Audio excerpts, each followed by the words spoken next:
Hi guys, so this is Toby from Resagratia, and I will be handling this data cases, data case 001. Um, this right here, the dates of fate. The requirements are number one, to generate a monthly trend line of amount for all years in a line chart. Put this in a worksheet called charts. So we have the amount column here, and then the when seems to be some dates, and then the fee, right? So let's see the second one. Generate a weekly trend line of amounts, okay? And then the third one, generate a figure for the average monthly amount and leave in the chart worksheet. Design properly. And then for any other insights you find noteworthy about the fees, there's a column called fees, right? And finally, okay, submission link. All right, then. So let's get back to this. One approach I'm going to use is, if you check this, dates and numbers, right, in Excel, right, serial number. And you can immediately see that's not a date. So how, would you automate this and put it like neatly? It says first entries with the most accurate representation, automated figures, and insightful. I always think about automating and making things easier, right? Because the next time you have additional data, that you add to this, you want to make it in such a way that it's no hassle to update your dashboard. So let me save a different copy of this, right? I'm going to save a different copy of this, and I will call it solution. Now, what I'm going to do is to bring this into Power Query. I'll first transform this into a table. The table will be called raw data. And then I will go to data from range, from table, actually, in this case. And I'm going to extract data before a delimiter, right? Because at the moment, it's difficult to do anything. You can immediately try to, let me close this. You can try to insert a pivot table, right? Put in a new sheet and say, oh, like when and amount. So like date by amount, right? Or amount by date. And you can see it's not aggregating that properly, right? So let's go back to this and go back to data. And then from data, go to table arrange. So we'll go back into Power Query. And yeah, we have that raw data. I'll go to transform, extract, text before delimiter. Can you guess what the delimiter is in this case? If you look, there's a 12 a.m., right? It's just the same thing. It's not relevant at all. I'll say space, all right? Space 12. So, and then space again and AM. So the entire thing, right? You should extract text before that. And then we can remove these, are they called ordinals, or this TH, RD, etc., right? So you can go to home and then replace values, right? So you're looking for TH, replace it with, just leave it empty like that. Or like TH and space, perhaps, right? Yeah. Right? So the same thing, place values. You go for ST and comma actually, not space. And then ND.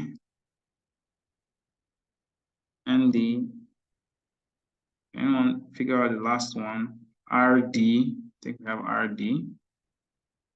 Let's do the same thing. RD. And you can do a quick drop down to just see if you've missed anyone. So we've done STRD, etc. Done 4 of them. I think that should come. And transform this into a date. Let's see.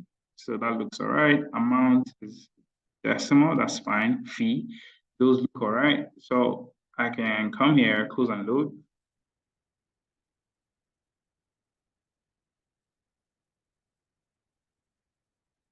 Great, great, great, great. So now we can like get rid of whatever pivot is here. I'm going to name this sheet pivot. I'm going to name another sheet charts, which will host, yeah, some people design from left to right. I don't know. Let's just try this. This raw data all the way at DeFi. And since most data you're going to use as towards the left-hand side, so why not? Let's try to put that in that order. Raw data. Oops, nope. This is not raw data. This table is called raw data, but then this should be cleaned data now, I suppose, right? And then pivots, right? So we come here, insert, and then go to pivot table. Existing sheet. Let's go to our pivot table sheet and start from somewhere like here. Click OK. So now I can drop my when and amount. I want to see monthly, right? So monthly trend. If we expand this, it's showing us quarter. We don't need quarter. We'll take that out. So we have month. That looks all right. Pivot table amount by month, right? And you can insert a pivot chart. I'm just going to go for a line chart, keep it simple. So I'm trying to create a dashboard, right? Oops. Queries and connections, we can take that out. I can rename this monthly amount.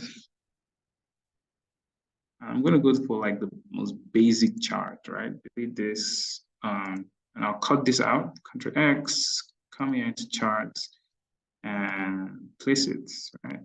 So yeah, we'll call out like monthly amount. That's fine. We can remove like associations, right? Page layout, remove the lines. Yeah, so that's a little bit better. In fact, you can come here, go to pivot table, analyze, field buttons, remove all these guys. They're usually good if you, yeah, and then expand or collapse. No expanding or collapsing. We want to show it on a monthly basis, and the amount in that way. That's great. That's fine. So let's go back to pivots. I can even improve. Let me go here and then change it to this and reduce the decimal points, and that looks much neater. So I will come back to pivots. This is monthly amount. We need to do weekly amount as well, right? So I can go to this, come down, Control C, come to the next side here, paste it. And of course, I need to show my field list, right? So weekly amount, as you can guess, you can see, right? There's no, week, right, showing. So we can go back to our clean data. Right, since this is the table, what's the table name? Raw data 2. Just clean data. That's fine. We will say week number, and we can use the num function on this date over here, and it gives us the week number from week 1 to 52. No modifications on whether it's Gregorian or the other format, right? We're just using the regular Gregorian. So now, if we come to our pivot table analyze and refresh the data, right, we should have week number here, and we can drop week and year. So it makes sense. Then we remove when, the exact date. Yeah, so we'll have year and week number. And that looks about right to explain weekly trends. Again, gonna go for a line chart, just, go for like, basic column is good as well. Like bar chart, I'm gonna go for, let's see if this with the markers, it might be a little bit crowded, to be honest. I'm just gonna go for this, right? Keep it simple. And I can cut this and bring it to charts over here and paste it. And monthly amounts, weekly amounts, and the same formatting, right? So let's just go to pivot table analyze, remove this.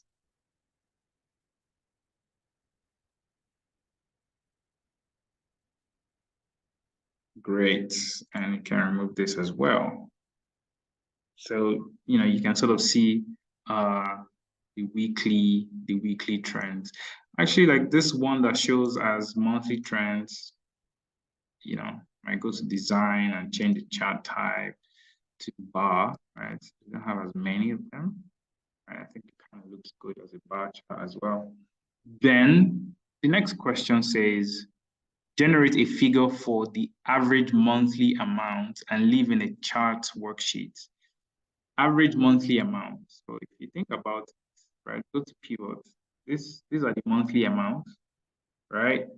So, you need to generate a chart for the average monthly amount, and essentially it's going to be the average of, all of these, right? If I think about it, average at the moment is 223. If you can see this, average at the moment is 223. So how do you get that figure, right, out there? You can write a simple, formula here. You can write a simple average formula here. Just keep it simple, right? Highlight the values that you need, like so, and it goes like that, right? And that would be like the average value. But then I would like to invite you to think about how you can make this automated, right? So what I mean is, imagine you now have like more data, right, that shows up here. How are you gonna get the average value of whatever is here? That's interesting, because if you do like this, there is a formula here called get pivot data, right? The amount, when. Could that be manipulated, or could you do it in a different way? Anyway, let's imagine this is the average monthly amount, right? And if you look at it again, it's just the average of the monthly sums. I can come here, insert a text box like so. And if I highlight the text box, I can modify the formula bar in the text box, click equal to, and then I point it to that guy over there. And look, it's added it like a card visual that you see in Power BI. So format the shape, of course, I want, first of all, to put this at the center, put this at the center as well, like so. We're using Calibri for it, so that's fine. Can leave these amounts. Of course, we haven't included a currency for time, but please include currency to make sense in your workflow. So here I can add the average monthly amount. So maybe I can move this here, the dashboard. I can move this. I can move this here. So imagine like this is the dashboard, right? And I can paste this guy here.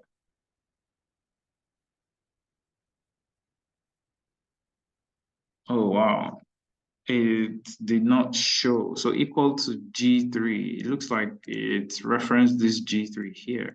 So if I come back and I go back to pivots, say G3, and I lock that in. I guess, yeah, weird. Okay, cool. So yeah, we can have this here like this. It's just a very simple dashboard. Don't need to stress it, although it kind of looks stressing it a bit. But you know, the barest minimum has to still look good, right? Don't you think? Cool. Of course you want to like, appropriately label this, right? Because it wouldn't make sense to just drop something like that. It makes sense to put, and since you're doing the headers at the top, average monthly amount. Um, I would do that. I think the headers are also, what are they? And they calibrate. Yeah, calibrate 14. So this guy here is also calibrate 14. Yeah, that works. And, you know, no outline for the shape, no feel for the shape, right? Just this. And you bring it to the top.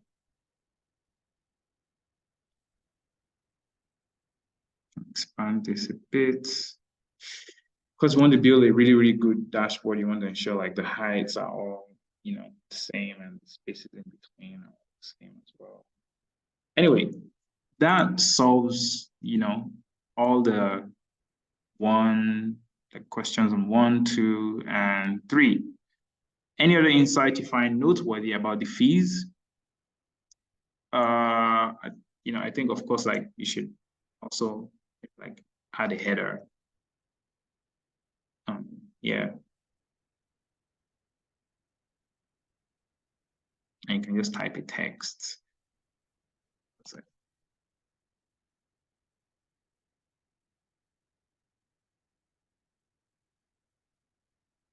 Sales dashboard, for instance.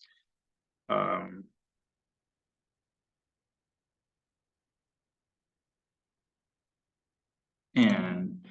I think that just makes it like very inviting. And if you share this in your organization, people can come in and get what they want immediately.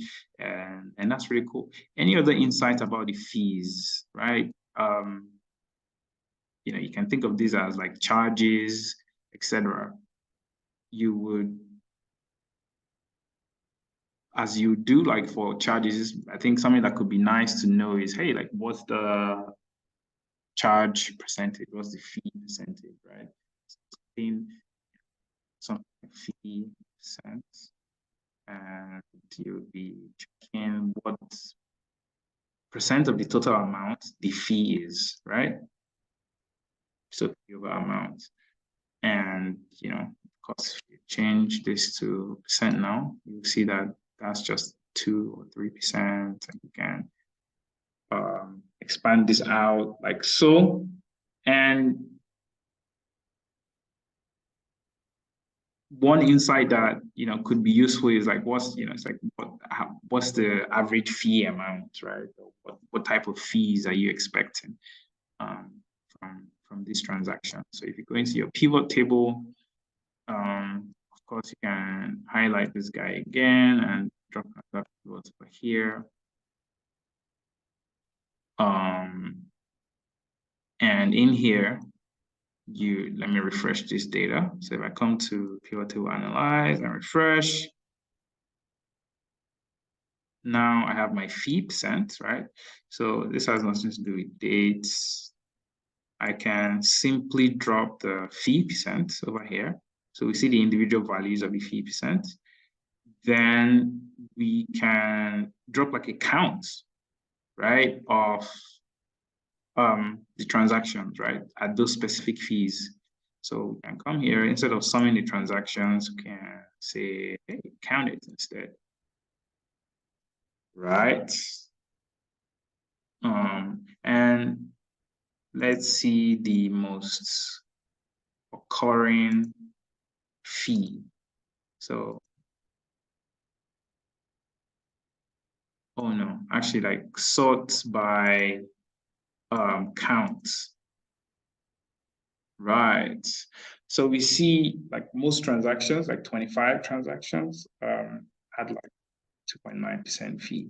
This is just very, would I say, random, crude way of understanding smaller details. And as you can imagine, right, the devil is in the details. And that's pretty much it, I would say. Something interesting about the fees. And that's pretty much it. I hope you enjoyed that. Catch you at case 002. And bye for now.